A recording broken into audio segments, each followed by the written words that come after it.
সাহাবায়ে কেরাম আমার নবীর ইতাআত করেছেন। সাহাবায়ে কেরাম নামাজ ফরজ হওয়ার আগে, রোজা ফরজ হওয়ার আগে সাহাবায়ে কেরাম আমার নবীর জন্য জীবন দিতে প্রস্তুত ছিলেন।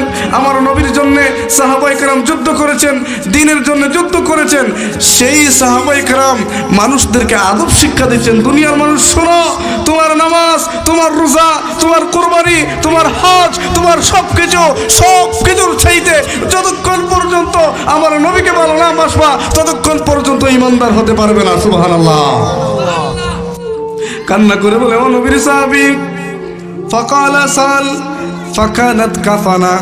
ওই সাহাবী বলে, ও নবীর সাহাবী, এই চাদর কানা আমি এই জন্যে চেয়েছি, আমি যখন পৃথিবীর জমিন থেকে চলে যাব, আমি যখন ইন্তেকাল বরণ করব, আমার ইন্তেকালের পরে আমার কাপড়ের সঙ্গে আমার নবীর এই চাদর কানা তোমরা পেছাইয়া আমার কাপড়ের সঙ্গে দিয়া দিবা।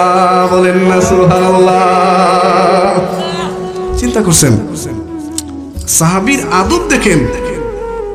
বলছেন, ও নবীর সাহাবী, আমি এই চাদরখানা তো আমি পরিধান করার জন্য চাই না, এই চাদরখানা আমি এই জন্য চাইছি, আমি যখন পৃথিবীর জমিন থেকে চলে যাব আমার কাফনের সঙ্গে আমার নবীর চাদরখানা তোমরা সুন্দর করে মুড়াইয়া পেছাইয়া আমার কাফনের সঙ্গে আমার কবরে দিয়া দিবা।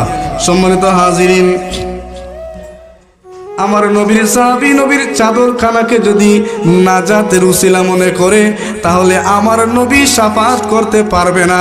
এই কথা আপনারা কেমনে বলতে পারেন? নাউজুবিল্লাহ, কি বলবেন না?